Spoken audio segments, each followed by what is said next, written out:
2019年第5題 lead to nitrate 同 sodium chloride 嘅 mixture 出到 insoluble 嘅 lead to chloride。題目問最後 chloride ion 嘅 concentration 係幾多？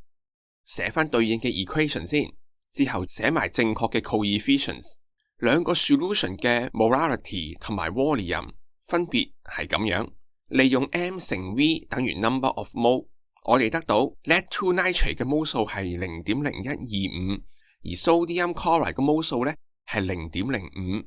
lead to nitrate 對 chloride ion mole ratio 係1對2，所以 0.0125 mole lead to nitrate 需要雙倍份量，即係 0.025 mole chloride ion 去 react， 因此剩低嘅 chloride ion 就係 0.05 減去用咗嘅 0.025， 等於 0.025 mole， 呢啲係 unreact 嘅 chloride ion， 所以 chloride ion 嘅 molarity 就係 mole over total volume 等於 0.33 mole per dm cube， 因此答案係 A。